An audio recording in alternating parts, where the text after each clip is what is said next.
4 subjects में I had in 100, सो मेरे को यही था कि एक और बार चेक करते हैं, by chance what if it is not my result. एक परसेप्शन है लोगों के माइंड में कि अगर आप ह्यूमैनिटीज चूज कर रहे हो तो आपके करियर स्कोप बहुत ज़्यादा नहीं है। साइंस में तो हर दूसरा बच्चा जाता ही, बट डजंट मीन कि वो हर बच्चा सक्सेसफुल हो जाए। अगर बच्चा पढ़ रहा होता है तो पेरेंट्स भी अक्सर प्रेशराइज करते हैं कि you should not take breaks and you should do more studying. So were your parent like that? Even between boards, I had a gap of 15 days, geography और English के बीच में, so I went out to attend a wedding.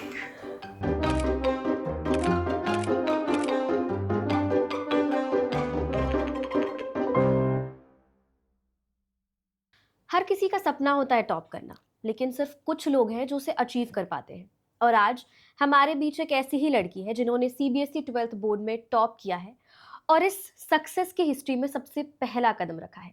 So please welcome Shloka Upadhyay. Shloka, सबसे पहले तो heartiest congratulations for achieving this milestone. So आज के इस podcast में हम उनकी जर्नी के बारे में जानें, उनके माइंडसेट्स के बारे में जानेंगे और उनके चैलेंजेस के बारे में भी जानेंगे जिसको पार करके उन्होंने यहाँ तक का अपना सफ़र तय किया है। सो श्लोका, सबसे पहला मेरा सवाल आपसे ये है कि जब आपके रिजल्ट्स आए तो पहला रिएक्शन क्या था? How are you feeling that time? Firstly thank you so much ma'am. और जब स्टार्टिंग में रिज़ल्ट आया तो हमने 2-3 बार चेक किया। हमें मतलब मुझे ऑनेस्टली इतना वो नहीं था, बिकॉज़ 4 सब्जेक्ट्स में आई हैड इन 100, सो मेरे को यही था कि एक और बार चेक करते हैं, by chance what if it is not my result. But then we were very happy, it was a very proud moment specially for my parents. तो अगर मैं बात करूँ आपके पेरेंट्स की, तो जब उन्होंने मार्क्स देखा तो उनका कैसा रिएक्शन था? वो लोग तो बहुत खुश थे। तो ऑनेस्टली क्या हुआ कि दे वो मतलब उनने मान लिया था कि ये मेरा ही रिज़ल्ट है। स्टार्टिंग से they were very positive that I was going to get a good score. I was a little nervous all the time. तो आई वुड से कि वो ज़्यादा कॉन्फिडेंट थे कि मेरे इतने अच्छे मार्क्स आ सकते हैं, मैं थोड़ा कम थी। ओके। तो जब स्कोर आए तो इसके पीछे की जो स्ट्रैटेजी वो क्या रही है आपकी? मैम आई थिंक सबसे इम्पॉर्टेंट चीज़ तो कंसिस्टेंसी थी। ऐसा कुछ बहुत अलग नहीं किया था जो कि मैं कहूँ कि नहीं इसी के मतलब इसी की वजह से आए हैं। मैं ऑनेस्टली हर रोज़ पढ़ती थी और डेडिकेटेडली हर रोज़ 2-3 घंटे देती थी।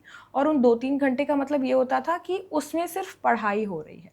सो इट वाज़ लाइक कि ऐसा नहीं था कि पूरे दिन पढ़ रही हूँ, बस बोर्ड्स के टाइम पे थोड़ा ज़्यादा एफर्ट लगाया, वरना उसके अलावा मैं नॉर्मली हर रोज़ 2-3 घंटे पढ़ती थी। बट वो टाइम जब मैं पढ़ती थी, सो आई वुड गिव माई मतलब पूरा एफर्ट्स डालती थी उसमें कि कुछ भी चीज़ जो भी समझ नहीं आ रही उसको अंडरस्टैंड किया, रिवाइज़ किया, प्रैक्टिस की। तो आई थिंक वो एक डिफरेंशिएटिंग फैक्टर हो जाता है।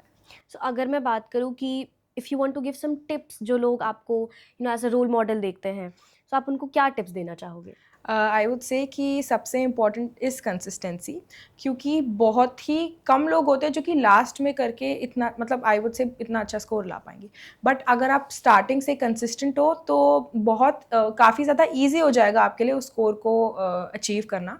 तो आई वुड से कंसिस्टेंसी, उसके अलावा एक खुद पे कॉन्फिडेंस होना चाहिए कि अगर आप पूरे समय इसी उसमें रहोगे कि नहीं हो सकता, या पूरे समय डाउट करोगे खुद को, then it is not possible. So I would say consistency और एक खुद में belief, that is the most important. My next question is कि एक परसेप्शन है लोगों के माइंड में कि अगर आप ह्यूमैनिटीज़ चूज़ कर रहे हो तो आपके करियर स्कोप बहुत ज़्यादा नहीं है, इट्स वेरी टाइट पैक। तो आपने क्यों चूज़ किया ह्यूमैनिटीज़? मैं ऑनेस्टली कहूँ तो मैं स्टार्टिंग से मतलब I knew I was very confident that I wanted to take humanities. A lot of people take it out of मतलब जब कोई ऑप्शन नहीं बचता कि कुछ नहीं मिला तो ह्यूमैनिटीज़ लेगी। बट मैं बहुत कॉन्फिडेंट थी कि मेरे को ह्यूमैनिटीज़ ही चाहिए। मेरे को कभी वो नहीं था कि साइंस लेनी है या commerce. I was very sure कि ह्यूमैनिटीज़ ही लेनी है। और मेरे को ऑनेस्टली ये लगता है कि कभी भी स्कोप या पोटेंशियल कभी भी किसी स्ट्रीम में नहीं होता, वो उस बच्चे में होता है। Because I think because humanities की ऐसी इमेज है, तो देर इज़ मोर वो स्कोप है, वो अपॉर्चुनिटी है कि आप वहाँ से ज़्यादा ज़्यादा अपॉर्चुनिटीज़ गार्नर कर सकते हो। क्योंकि साइंस में तो हर दूसरा बच्चा जाता ही है, बट डजंट मीन कि वो हर बच्चा सक्सेसफुल हो जाए। ट्रू। तो मेरा एक सवाल और है कि जनरली हमने यही देखा है कि अगर पेरेंट्स को बच्चे ने बताया कि मैं साइंस लेना चाहता हूँ तो वो ज़्यादा सपोर्टिव होते हैं। But in your case I want to know कि were your parents supportive throughout? I would say my parents were very supportive, and that is one of the reasons I was able to get such a high score because matlab they had more confidence. They were very confident that मैं कोई भी stream लूँ, I would do well and I would work hard. So starting से they were very supportive. They did not tell me कि नहीं या कुछ manipulate भी नहीं किया कि नहीं देख लो हो सकता है कुछ ना हो पाए. So they were very supportive, and I think her parent अगर supportive होगा उतना, चाहे वो किसी भी stream के लिए हो, तो it becomes very easy for you. Alright. तो अगर मैं बात करूँ कि जब आपने ह्यूमैनिटीज़ चूज़ किया तो 12th में आपकी मतलब थ्रू आउट की जर्नी अप्रैल से लेकर फरवरी तक की आपने कैसे ओवरऑल प्लानिंग करी? मैम अगर ऑनेस्टली बताऊँ तो मैं actually 11th I think plays a very big role in that, क्योंकि अगर आप 11th से अगर आपने एक हैबिट डेवलप कर ली रीड करने की या फिर मतलब same because you have the same subjects, तो एक कंटिन्यूटी बन जाती है. अगर आप 12th में भी हो तो 12th से आई वो स्टार्टिंग से मेरे को आइडिया था कि I have to work hard because boards हैं. तो स्टार्टिंग से मतलब ये डिसाइडेड था कि दिसंबर तक I have to finish my syllabus, नवंबर एंड या दिसंबर तक, जिससे कि आगे आई कैन प्रैक्टिस. तो स्टार्टिंग से आई वाज मतलब पूरा सब डिसाइड कर रखा था कि अब तक ये करना है तब तक ये करना है, तो थोड़ा सा ईजी हो गया था. मतलब ऐसे नहीं था कि बस मैंने सोचा कि नहीं आज ये पढ़ना है आज ये पढ़ना है. पहले से I was very much decided, जो भी स्कूल में पढ़ाते थे उसका रिविजन किया और सैटरडे संडेज को आई यूज्ड टू प्रैक्टिस. तो वही कंसिस्टेंट मतलब जैसे एक रूटीन अगर I was following for a month, तो वो पैटर्न उसका सेम रहता था. बस वो मतलब आई वुड से जो कंटेंट था जो मैं पढ़ रही हूँ वो थोड़ा सा इंक्रीज हो जाता था या बढ़ जाता था, बट वो पैटर्न वाज द सेम. तो अगर मैं एक बात करूँ कि अगर आप किसी को टिप देना चाहोगे कि आपको कैसे कंसिस्टेंट रहना चाहिए, क्या चीज़ें फॉलो करनी चाहिए कि आपको बहुत ज़्यादा प्रेशर फील ना हो लास्ट के टाइम में, तो वो क्या टिप देना चाहोगे आप? आई थिंक सबसे इम्पोर्टेंट चीज़, अगर आप कंसिस्टेंट रहोगे तो प्रेशर डेफिनेटली थोड़ा सा कम होगा. बिकॉज अगर आप हर रोज़ पढ़ रहे हो तो ऐसा नहीं है कि एक दिन में आपको, जैसे काफ़ी लोग, आई have scene a lot of toppers interview पहले मैं देखती थी, तो वो लोग कहते थे कि पूरे दिन पढ़ते थे, बट आई वुड से कि 12th में अगर आप रेगुलर स्टूडेंट हो दैट इज़ नॉट पॉसिबल. सो उस ट्रैप में जाने की, अपने आप को वो गिल्ट ट्रिप करने की ज़रूरत नहीं है कि 8-10 घंटे पढ़ नहीं रहे हो तो इनफ नहीं है. अगर आप हर रोज़ जो भी, इवन अगर आपके स्कूल में जो पढ़ा रहे, मैं वही करती थी, जो भी स्कूल में पढ़ा रहे अगर आप वो भी हर रोज़ पढ़ रहे हो, उसका रिविजन प्रॉपरली कर रहे हो, so there is no need कि आप इतना प्रेशर लो. एग्ज़ाम टाइम पे आता है प्रेशर, मुझे भी आता था, सो आई एम नॉट लाइंग कि नहीं बिल्कुल प्रेशर नहीं होता. मतलब आई वुड से थोड़ा तो pressure, I think pressure also motivates you in a way, because अगर आप थोड़ा सा भी प्रेशर नहीं ले रहे हो तो that is also not a very good thing. थोड़ा सा you need to be very conscious कि अच्छा एग्जाम्स आ रहे हैं, आई हैव टू स्टडी, तो थोड़ा सा प्रेशर लेना चाहिए, बट ऐसा नहीं कि पढ़ाई छोड़ के सिर्फ प्रेशर ही ले रहे हो. टॉकिंग अबाउट कि जब एग्ज़ाम्स आ रहे हैं, प्रेशर लेना, सो how did you tackle that? I would say कि थोड़ा सा तो बहुत मतलब बोर्ड से पहले तो I used to be very anxious, मतलब वेरी स्ट्रेस्ड. सो मैं ज़्यादा टाइम पढ़ाई में लगाती थी. I would give a test जब भी मेरे को लगता था कि नहीं पता नहीं कुछ गलत हो जाएगा, so I would give a test 3 hours का. I would keep a slot, I would give a proper test and I would see my answers. I would analyze. So that would make me feel a lot more better. मेरे को लगता था confidence आता था थोड़ा सा कि जो भी पढ़ रही हूँ I am able to give that in the exam. तो that and along with that I think कुछ चीज़ जो आपको रिलैक्स करती है, फ्रेंड से बात कर लो या थोड़ा बाहर चले गए. मैं तो ऑनेस्टली बोर्ड्स के बीच में भी, I mean I know I should be saying this, nobody should take this as an advice, but even between boards I had a gap of 15 days geography और english के बीच में, so I went out to attend a wedding. So I think जो भी relax करता है आपको, अगर आपको कुछ मन है तो वो करो. डोंट इतना भी रिस्ट्रिक्ट मत कर दो कि मतलब you start to feel that studies या एग्जाम्स ही सब कुछ है. टॉकिंग अबाउट दैट, मतलब पढ़ाई के बीच में पढ़ाई के अलावा और क्या पसंद है? मतलब what do you like more कि अगर मैं इस वक़्त पढ़ नहीं रही हूँ, तो मैं इस वक़्त क्या करना पसंद करूँगी? मेरे को स्विमिंग, मतलब फिज़िकली मैं बहुत ज़्यादा स्पोर्ट्स नहीं खेलती हूँ. मैं मतलब स्टार्टिंग से I am not very physically fit, so I would go out for walks, कभी कभी वॉक के लिए. नहीं तो स्विमिंग इज़ समथिंग जो कि मैं हमेशा से करती, तो स्विमिंग बहुत करती थी. उसके अलावा singing I used to do, मतलब जब मेरा मन किया था I would listen to music, singing कर ली, बुक्स पढ़ ली. और one thing that I do a lot is TV देखना. मतलब जब मेरा ब्रेक होता था तो उस ब्रेक में 1 घंटे टीवी है, तो आई वुड से जो भी मेरा मन करता था मैं वो करती थी. ऐसा कोई स्पेसिफिक नहीं था कि पढ़ाई से रिलेटेड चीज़ें करनी है या ब्रेक्स में भी रिवीजन चल रहा है, ब्रेक्स में भी यूट्यूब पे प्रेपरेशन वीडियोस देख रही हूँ, तो जो मेरा मन करता था I would do that. You know we have always heard कि अगर बच्चा पढ़ रहा होता है तो पेरेंट्स भी अक्सर प्रेशराइज करते हैं कि you should not take breaks and you should do more studying. So were your parent like that? My parents were the opposite. They would tell me to take breaks. जैसे even between exams, they were like कि आज बाहर चलते हैं. आज I was the one जो कि उन्हें मतलब I would tell them कि नहीं, we are not going out, we are not doing anything, and I have to stay and study. But they were very supportive. उनका तो यही था कि because they could see कि मतलब I'm under pressure या बहुत ज़्यादा stressed हूँ. So कुछ we would order something या we would go for a movie. तो I think उनका opposite role play करते थे. I was the one जो कि ज़्यादा stress लेती थी and they were the one जो कि बहुत रिलैक्स्ड और काम रहते थे कि नहीं अभी ब्रेक ले लो या अब आराम कर लो, अब थोड़ा टीवी देख लिया या बाहर चलो. तो आई वुड से कि उनका ऑपोजिट रोल था. वो हेल्प भी करता था थोड़ा सा बिकॉज बहुत ज़्यादा स्ट्रेस्ड, अगर पेरेंट्स भी स्ट्रेस्ड हैं, बच्चे भी स्ट्रेस्ड हैं, तो आई डोंट थिंक कि वो वर्क कर सकता है. All right. Talking about pressure, how did you deal with your pressure? I think one thing which is very important is to keep track of your preparation. So I would definitely read the NCRTs, but along with that, I would practice sample papers. Usually, I would practice OSWAL के ही because I feel कि board का जो pattern होता है of making the papers, they are more aligned with that. थोड़ा सा competency based होता है, and plus I used to do them in 10th also, so it was a trusted brand for me. So I think practicing your content, practicing your answers, because answer writing is very important in humanities. I think that is very important, and that also alleviates a lot of pressure on you. All right. So as you said कि आपने Oswal book से बहुत ज़्यादा आपको एक help मिली है, तो कुछ स्पेसिफिक क्वेश्चंस जो आपको लगा हो कि ओसवाल बुक्स में ज़्यादा बेटर तरीके से है और वो ज़्यादा हेल्प करता है हमें बोर्ड्स के क्वेश्चन से मैच करने में, तो ऐसा कुछ अगर मतलब आई वुड से कि of course a lot of people solve previous year questions, but then board का जो pattern होता है that also changes a little bit each year. So if you're solving only previous year, तो वो थोड़ा सा एक disadvantage भी है because you're solving outdated questions.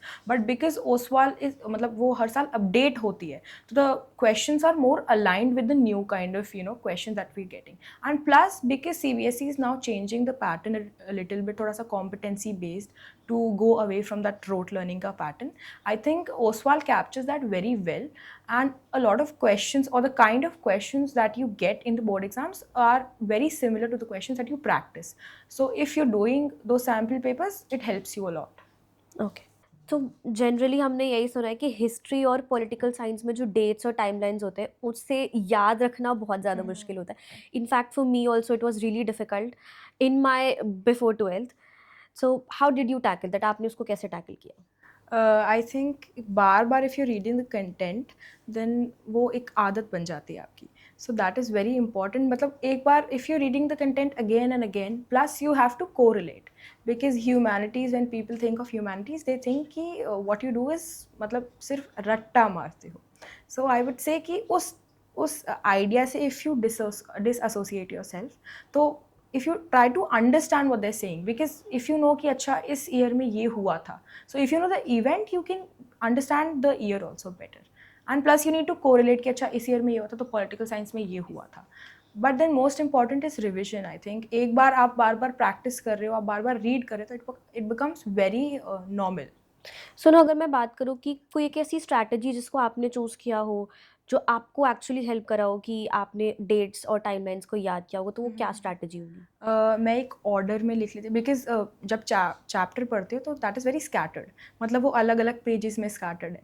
तो आई वुड मतलब I did not make a lot of notes. I am being very honest. I use to keep reading the NCRTs, but dates के लिए specifically I use to read और उसके बाद अलग से लिख लिया कि मतलब एक ऑर्डर में कि इस ईयर में ये हुआ ये हुआ.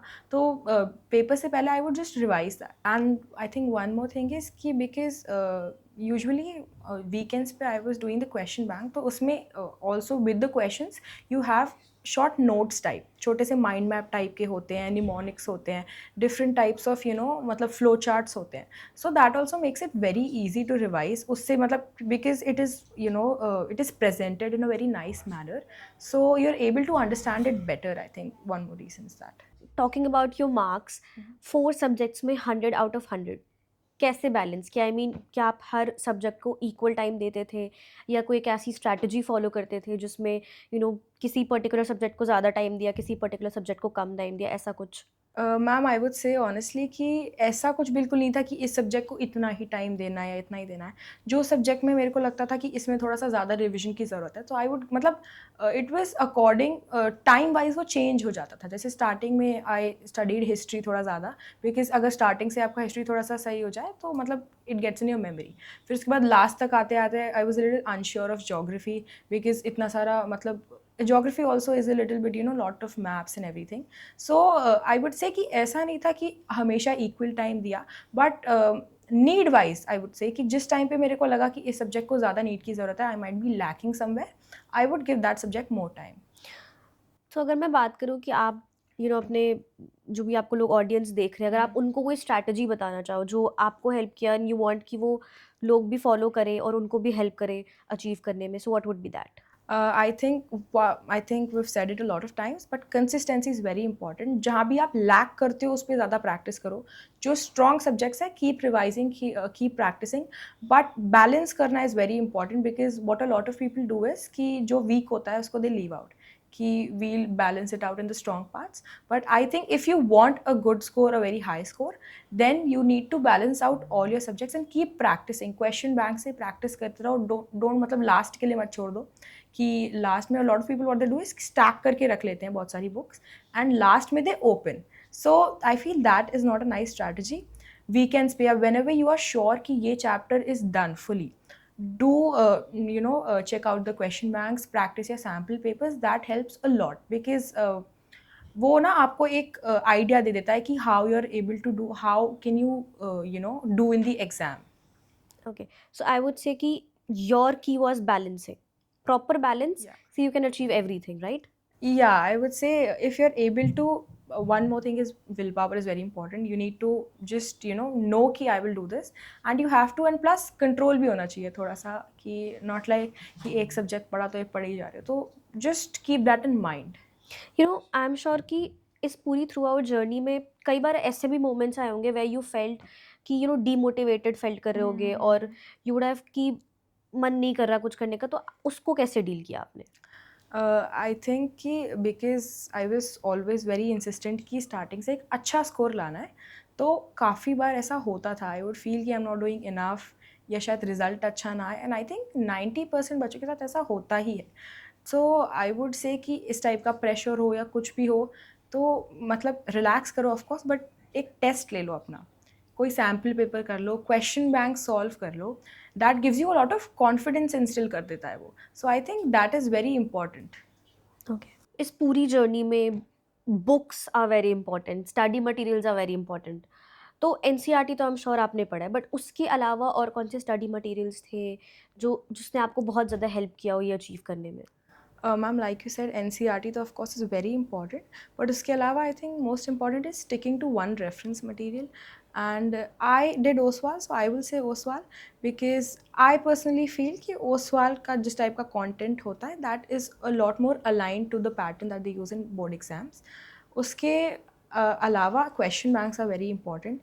If you keep practising your question banks and your sample papers, वो बहुत हेल्प करता है, and preferably because I used Oswal, I would say Oswal. अगर मैं बात करूँ कि कुछ ऐसे सैम्पल क्वेश्चंस के बारे में या कुछ ऐसा पैटर्न जो बहुत ज़्यादा आपको हेल्प किया और यू फेल्ट कि ये कहीं और नहीं मिल सकता, ये ओसवाल ही मेरे को प्रोवाइड कर सकता है, तो अगर ऐसा कुछ? मैम आई थिंक जब आप because I seen a lot of other references, I haven't bought them, but my friends use to have, तो आई वुड कभी कभी देख ली, बोरो करके देख ली। बट एक डिफरेंस जो कि बहुत डिफ्रेंशिएट करता है दैट इज़ कि ओसवाल के जो क्वेश्चंस होते हैं ना, they are a lot more competency based, थोड़ा सा it when you read them you feel like you have to think. A lot of other मतलब other reference books, what they have is कि they just keep repeating your previous years, which is not very helpful. If you're buying a book, then you need to have different kind of questions which haven't been asked before.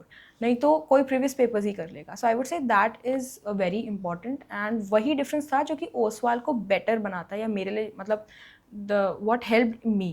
As you said कि Oswal books ने आपको बहुत ज़्यादा help किया है, सो I would ask कि ऐसे क्या स्पेसिफिक फीचर्स थे जिसने हेल्प किया, और कैसे कैसे क्वेश्चंस के टाइप्स होते थे जिसने आपको बहुत ज़्यादा हेल्प किया हो? Ma'am I think when it comes to question bank, so one thing जो कि डिफरेंशिएट करती है ओसवाल के क्वेश्चन बैंक्स को, दैट इज़ कि they have more of competency based questions जो कि अब CBSE ऑल्सो आस्क्स. सो मतलब वो सिर्फ पुराने टाइप ऑफ क्वेश्चंस इंक्लूड नहीं करते हैं जो कि सिर्फ only the repeating questions. They include the type of questions जो कि फिर आ सकते हैं, the kind of pattern which is now being used.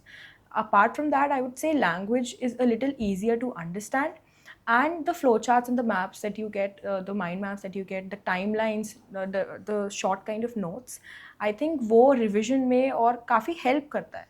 सो अगर मैं पूछूं कि सैम्पल पेपर्स और क्वेश्चन बैंक्स को सॉल्व करने की आपकी क्या स्ट्रैटेजी रही है? क्वेश्चन बैंक्स तो आई वॉज स्टार्टिंग से आई वॉज सॉल्विंग, बिकॉज वो तो चैप्टर वाइज होते हैं. सो उससे क्या होता था ना, एक आइडिया लग जाता था मेरे को कि इस चैप्टर में I am very good at this, या इसमें अच्छी नहीं हूँ. When it came to sample papers, मतलब मैंने स्टार्टिंग से रख ली थी वो बुक्स लेके, एंड सैम्पल पेपर्स मैं कभी कभी स्टार्टिंग में देख लेती थी, but rigorously solve syllabus finish होने के बाद कर रही थी, आई थिंक दिसंबर एंड के बाद से. और when you solve sample papers you get a lot more idea कि आप किस तरह से एग्जाम में करोगे, तो I think that is very important. So do you want to share कि अगर कोई सैम्पल पेपर्स या क्वेश्चन बैंक सॉल्व करे तो उसे कैसे स्टार्ट करना चाहिए और वो कैसा एक पैटर्न फॉलो करना चाहिए?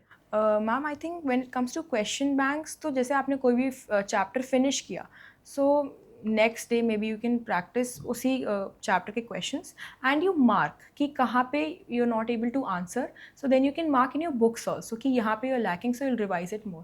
When it comes to sample papers, solve it like it's your board exam. So I would solve it in the mornings, वही same time पे जिस time पे board exam था, to get that idea in the same atmosphere. तो सो I would say कि अगर आप sample paper solve कर रहे हो तो उनको प्रॉपर उस इन्वायरमेंट में करो. ऐसा नहीं है कि you solve it for half an hour, then you stop.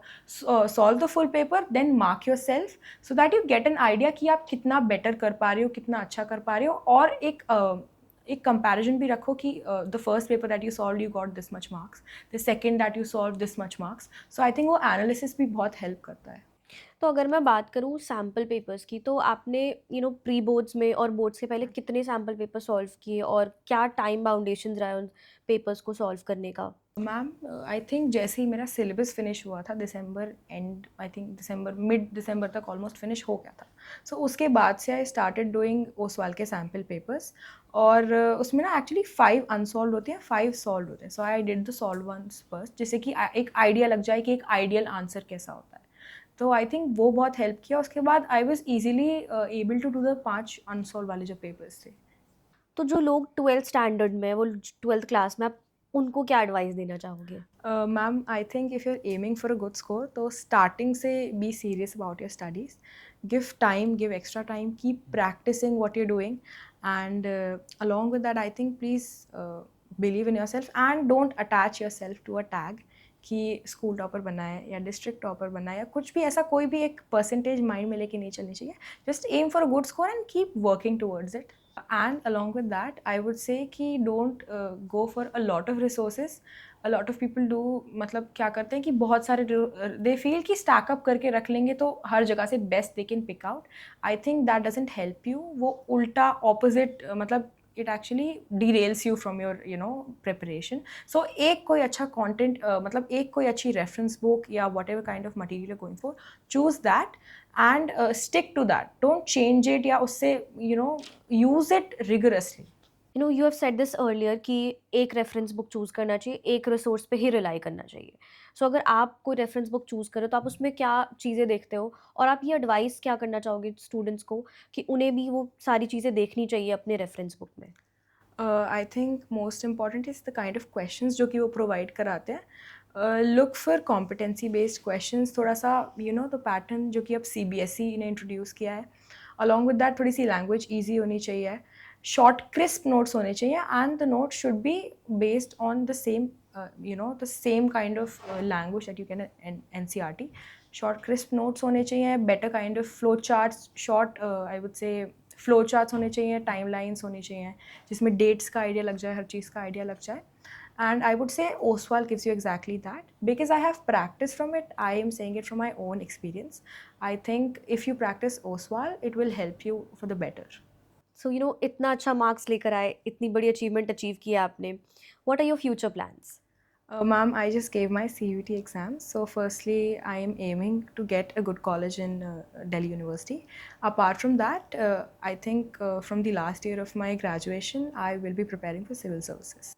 तो अगर मैं बात करी CUET एग्ज़ाम की, वो प्रिपरेशन कैसी चल रही है? कोई टिप्स, ट्रिक्स जो आप फॉलो करें, कोई ऐसी स्ट्रैटेजी जो आप बताना चाहो?